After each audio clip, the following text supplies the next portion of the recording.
Get ready, because what you're about to see will blow your mind. Yes, what you heard is real. Car brands that charge you way more just a logo on the hood, models that look different but are actually exactly the same underneath the body. Want to spend more just to show off a luxury emblem? Today you'll discover the industry's hidden clones, identical in engine, chassis, and technology, but with vastly different prices. Case number 5.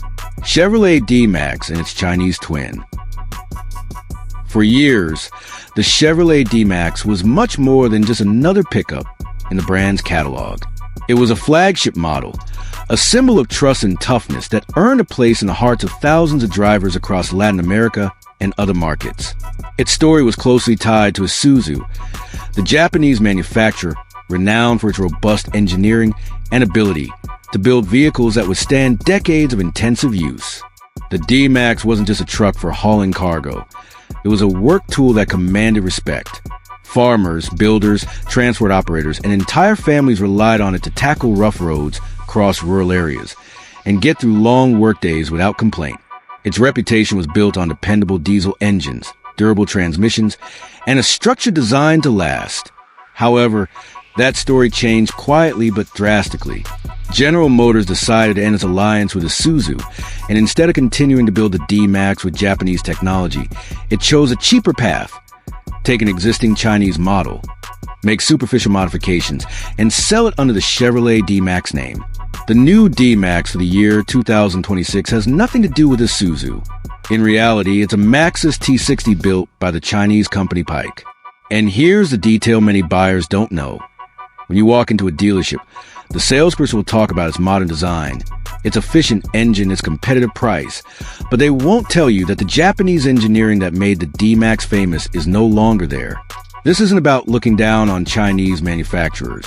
In recent years, several brands from that country have made significant improvements in quality and technology. But the auto stock community knows that Japanese reliability is a hard value to match.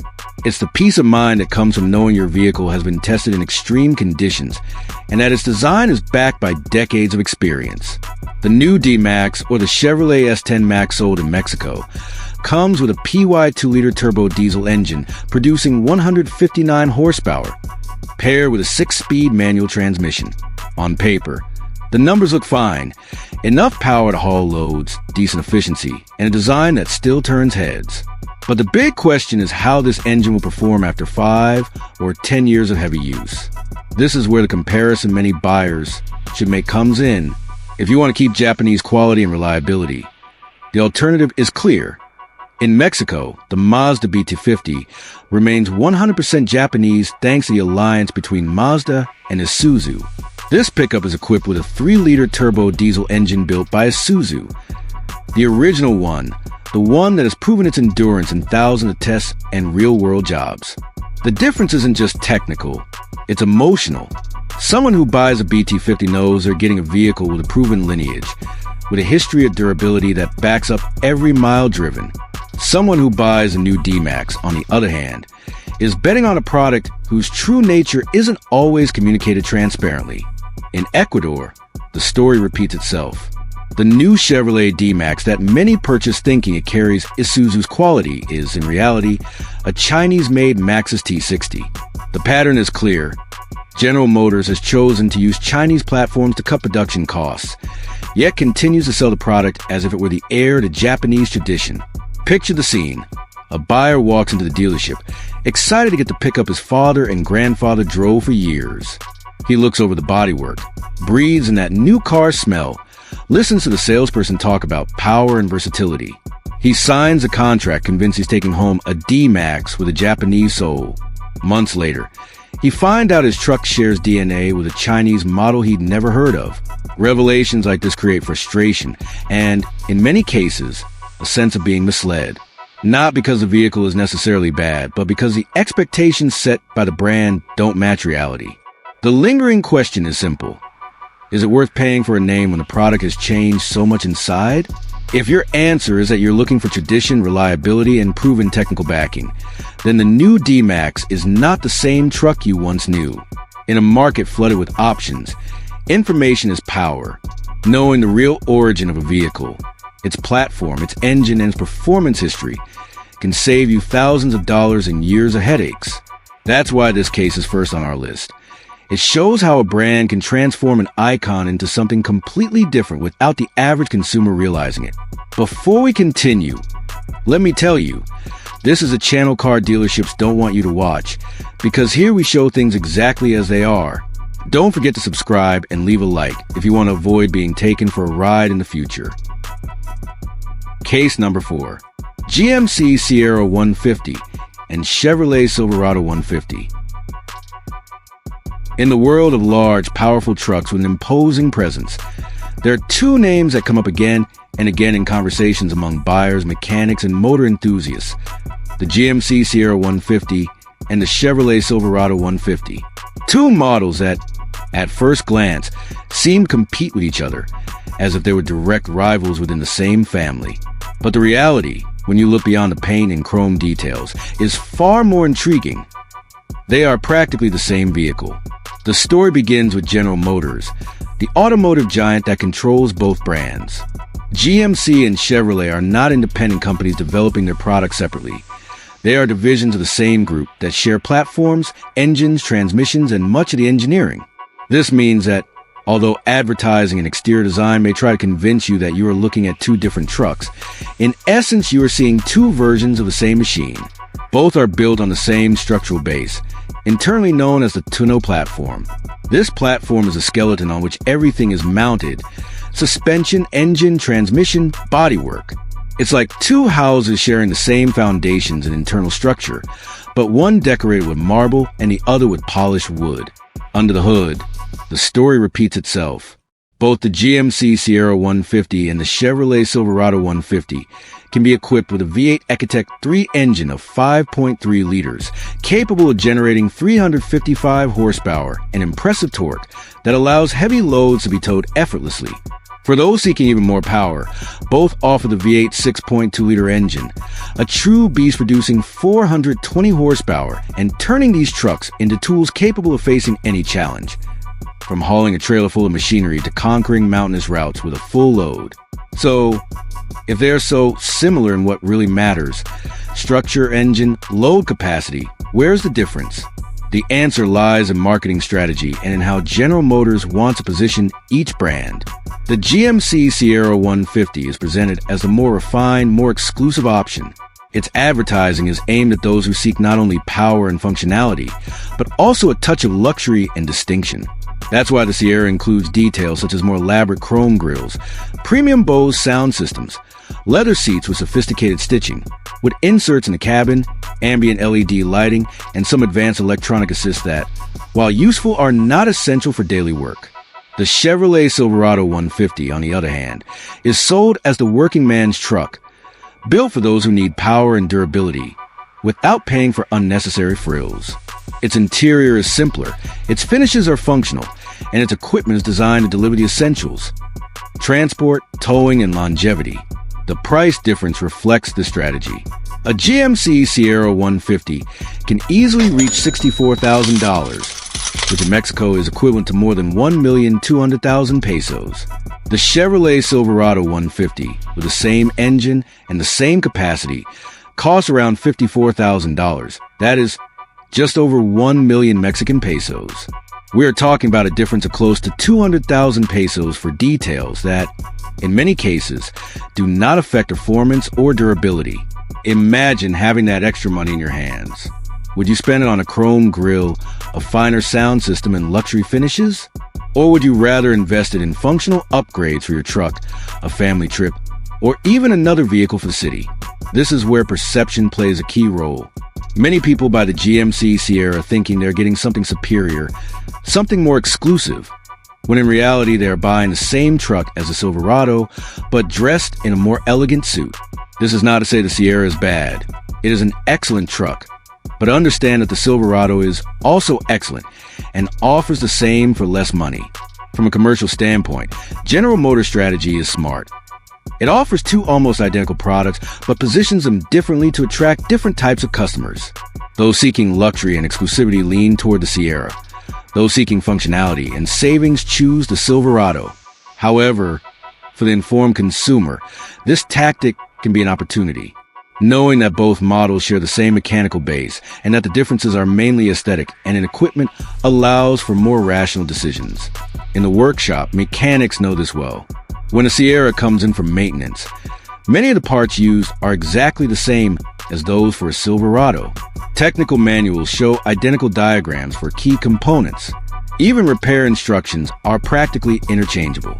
This means that, in the long run, the cost of maintaining a Silverado can be lower, not only because of its lower initial price, but also because its parts and repairs are not inflated by the luxury label that accompanies a Sierra. In summary, the GMC Sierra 150 and the Chevrolet Silverado 150 are a clear example of how a brand can sell the same product with two different faces, and how the consumer can save a considerable amount of money by focusing on what really matters: mechanics, capacity, and reliability. Case number 3. Renault Duster and Mercedes-Benz A200.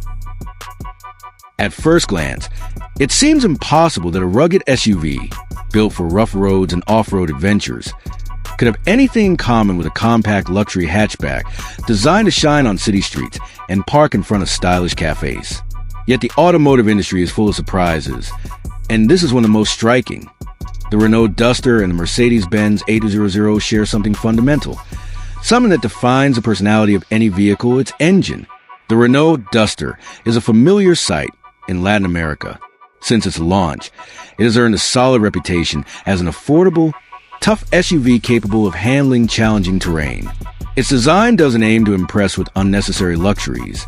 It's built to be functional, to withstand the rough treatment of dirt roads, to cross puddles and climb slopes without the driver worrying about damaging the suspension. It's the kind of vehicle a mechanic recommends when someone asks for a car that can take a beating. On the other end of the spectrum is the Mercedes-Benz A200. This German compact hatchback is synonymous with prestige, style, and cutting-edge technology.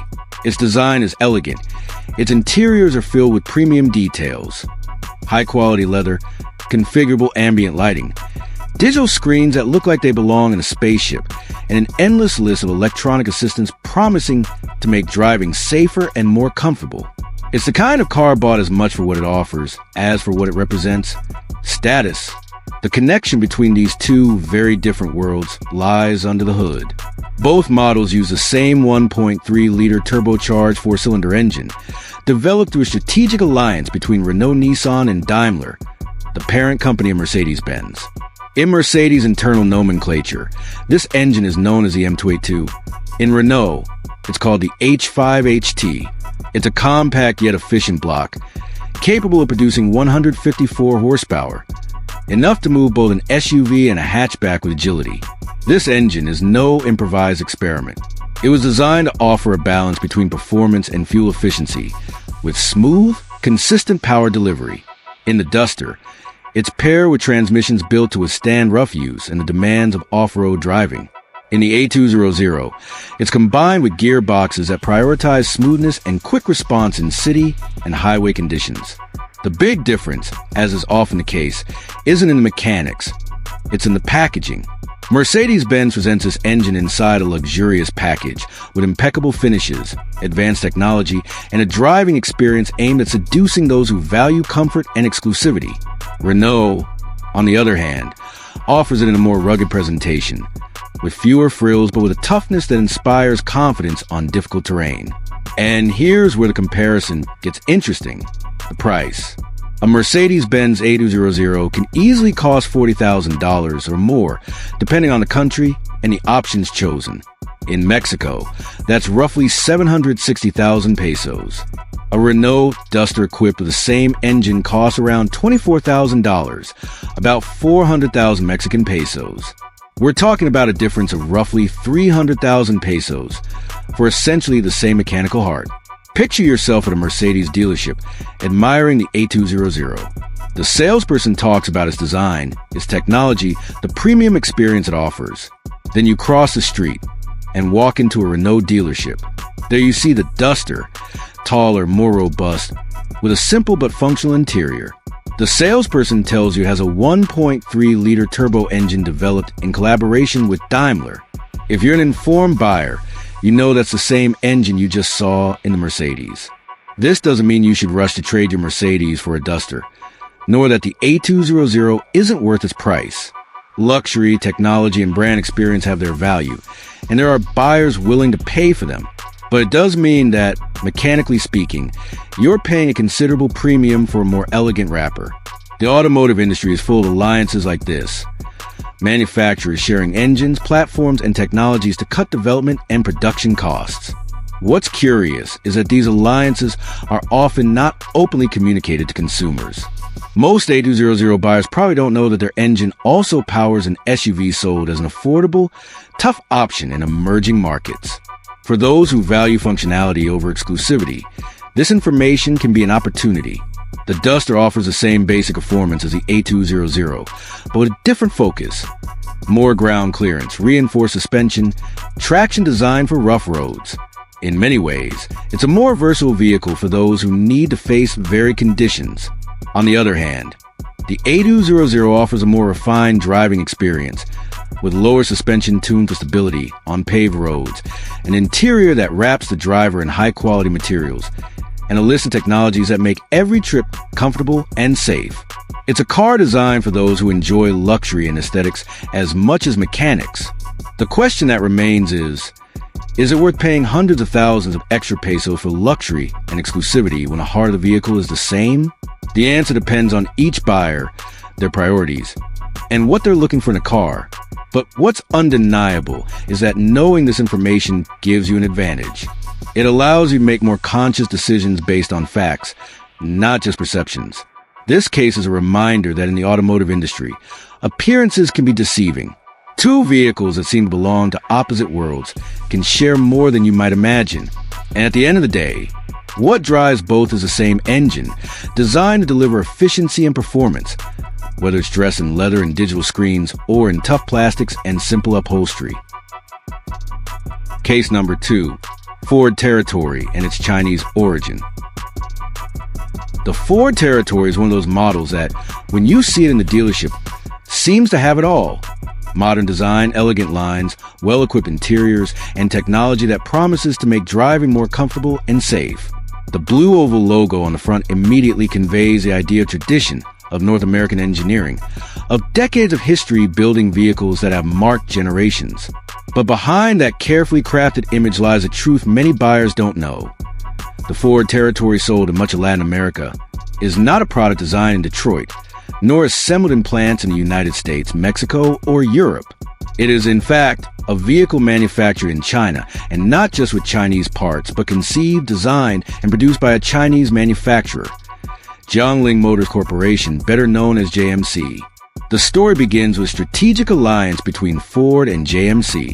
Instead of developing an entirely new SUV for emerging markets, Ford decided to take an existing model from JMC's catalog, the Yuxing S330, and make minimal adaptations so it would meet certain standards and appeal to the target audience. Some aesthetic details were changed, certain interior elements were adjusted. The Ford logo was placed on the grille, and thus the Ford Territory we see in dealerships today was born. For the average buyer, this information is rarely available in the showroom. The sales pitch focuses on visible features: a large infotainment screen, comfortable seats, attractive exterior design, modern connectivity.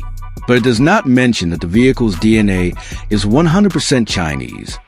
From the platform to the engine, under the hood, the Territory carries a 1.5-liter turbocharged four-cylinder engine capable of producing approximately 143 horsepower. This engine is not a Ford development, but a JMC design, the same one that powers the Yuxing S330 in the Chinese market. Ford has made minor adjustments to meet its specifications, but the mechanical base is identical.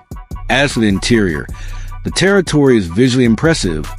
Modern finishes, a large central screen, materials that at first glance seem of good quality. However, a closer inspection reveals that many of these elements are exactly the same as those found in the original Chinese version, with slight variations in colors and textures. The steering wheel, the buttons, the climate control system all come directly from JMC's design. The problem is not that the vehicle is Chinese.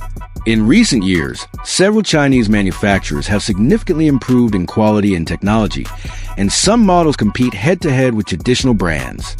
The real problem is the lack of transparency. Many buyers purchase the Territory convinced they are buying a product with the engineering and quality standards historically associated with Ford. Discovering later that the vehicle is essentially a Chinese model with a different badge can lead to frustration and distrust. Picture the scene.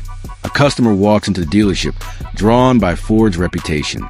He looks over the Territory, listens to the salesperson talk about its design and technology, and signs the contract convinced he is taking home a North American SUV. Months later, in a conversation with a mechanic or while researching online, he discovers that his vehicle is actually a Yusheng S330 with some tweaks. The feeling of being misled is hard to avoid. Why does Ford do this? The answer is simple: production economics. Manufacturing in China is cheaper, and by using an existing model, development costs are reduced. This allows them to offer an SUV with a modern appearance at a competitive price, maximizing profits. The risk, of course, is diluting the brand's identity and jeopardizing consumer trust. In markets like the United States or Europe, the Territory is not sold. Ford knows that in those places, the vehicle's origin and design will be scrutinized closely, and the rebranding strategy will be difficult to justify. In contrast, in emerging markets, where information does not always circulate as quickly or thoroughly, the Territory can be positioned as an attractive option without most buyers knowing its true origin. This does not mean the Territory is a bad vehicle. It fulfills its role as an urban SUV, offers pleasant design, and equipment that meets the needs of many drivers. But for those seeking the guarantee and quality historically associated with Ford, it is important to know that this model does not share the same lineage as other products from the brand. The lesson here is clear. Before buying, do your research.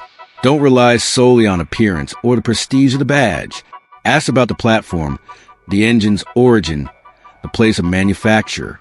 In a globalized market, alliances between manufacturers are increasingly common, and they are not always openly communicated to consumers. The Ford Territory is a perfect example of how a historic brand can use a product from another manufacturer to cover a market segment, leveraging the strength of its name to attract buyers. For some, this won't be a problem. For others, it could be a decisive factor in seeking alternatives. Before moving on to the number one spot, remember, if you want to stay informed about what dealerships hide and truly know what they're selling you, subscribe to the channel and leave a like. Here we uncover what they'd rather you never find out. Case number 1. Chevrolet Captiva and Baojun 530. For years, the name Chevrolet Captiva conjured a very clear image in buyers' minds: a reliable SUV, backed by the engineering and tradition of General Motors, capable of accompanying you on long trips, carrying a whole family, and handling everyday life without trouble. In many Latin American countries, seeing the golden bow tie logo on the front of Captiva was synonymous with North American quality, a vehicle that inspired confidence and seemed built to last. The original Captiva, launched in the 2000s, had a robust design and equipment that, for the time, was appealing. Its success was based on a combination of aesthetics, functionality, and the backing of a brand that had historically produced strong, durable vehicles. It was common to hear stories of families traveling thousands of kilometers in their Captiva with nothing more than basic maintenance, or of drivers choosing it as their work companion for its low capacity and versatility. However, the reality of the Captiva sold today in much of the region is very different from that image. Behind its modern design and the Chevrolet badge lies an origin many buyers are unaware of. The current Captiva is, in essence, a Chinese SUV called the Baojun 530, manufactured by the SSC Jimwilling Alliance. This change in identity is no small detail. The Baojun 530 was conceived for the Asian market as an affordable SUV with attractive styling and basic equipment. Its goal was to compete in a low-price segment, offering a visually modern vehicle, but without the features of a premium SUV. General Motors, seeking to cut costs and expand its lineup in emerging markets, decided to take this model, make some aesthetic adjustments, and sell it under the Captiva name. The result, a vehicle that, although it looks like a Chevrolet, shares very little with the tradition and engineering that made the brand famous. The heart of this SUV is a 1.5-liter turbocharged engine capable of producing approximately 147 horsepower. On paper, these figures seem sufficient for urban use and occasional trips. However, reports from owners and mechanics tell a different story. One of the most common problems is engine overheating, which can occur without warning and leave the driver stranded on the road. Picture the scene. You're on a trip with your family, enjoying the scenery, and suddenly you see the temperature gauge spike. The stress of finding a safe place to stop, calling a tow truck, and reorganizing the day's plans is something no buyer expects to experience with a new vehicle. This kind of failure not only ruins the driving experience, but also undermines trust in the brand. But the problems don't end there. The fuel injection system has also been identified as a frequent source of issues. There are documented cases where the Captiva suddenly loses power, leaving the driver with virtually no ability to accelerate. This situation, besides being frustrating, can be dangerous, especially on fast roads or when trying to overtake another vehicle. A failure like this is not just an inconvenience. It can put the occupant's safety at risk. The transmission is another critical point. Several owners have reported abrupt gear changes, strange noises coming from the gearbox, and, in some cases, sudden loss of traction. These problems not only affect the driving experience, but also mean frequent trips to the workshop and additional repair costs. What should be a reliable vehicle becomes a constant source of worry and expense. What's most concerning is that many buyers purchase the Captiva, convinced they are buying an American-made product. In dealerships, it is rarely mentioned that the vehicle is manufactured in China by SAIC GM Wuling. This lack of transparency creates a sense of deception when owners discover the truth, usually after facing mechanical problems or doing their own research. In automotive forums and specialized groups, the current Captiva's reputation is in tatters. It's common to find posts from users warning others about their negative experiences, recommending avoiding this model and looking for more reliable alternatives. Some even try to sell their Captiva shortly after buying it, willing to take a financial loss just to get rid of the problems. The testimonies are clear. I never thought a Chevrolet would give me so many headaches. Or, if I had known it was Chinese, I wouldn't have bought it. This doesn't mean all Chinese vehicles are bad. In fact, brands like BYD and Chang'an have shown it's possible to build good quality cars in China with advanced technology and competitive production standards. The specific problem with the Captiva is that its design and manufacturing have not reached the level of reliability buyers expect from a Chevrolet. The expectations created by the brand do not match the reality of the product. The lesson here is clear. It's not enough to trust a brand. It's essential to investigate the vehicle's true origin, know its platform, its engine, and its performance history. In a globalized market, where alliances between manufacturers are increasingly common, origin can make a big difference in quality and durability. Knowing that a model shares its DNA with a low-cost vehicle intended for another market can completely change how you perceive its value. The Chevrolet Captiva and the Baojun 530 are a perfect example of how a brand can use a model from another manufacturer to cover a market segment, leveraging the strength of its name to attract buyers. For some, this won't be a problem. For others, it could be a decisive factor in seeking alternatives. The key is information. The more you know about what you're buying, the better prepared you'll be to make a decision that truly benefits you. Ultimately, this case reminds us that in the automotive industry, appearances can be deceiving. A recognized logo and attractive design do not guarantee that the vehicle will meet the expectations a brand has built over the years. The current Captiva is a different product from the one many remember, and knowing its true story is essential to avoid unpleasant surprises. And now tell me, are you one of those who cares about the logo or the brand? Or do you simply not care and seek efficiency? Tell me in the comments. Your experience and opinion could help other drivers. And before you go, subscribe and give us a thumbs up, or maybe this will be the last trip we take together.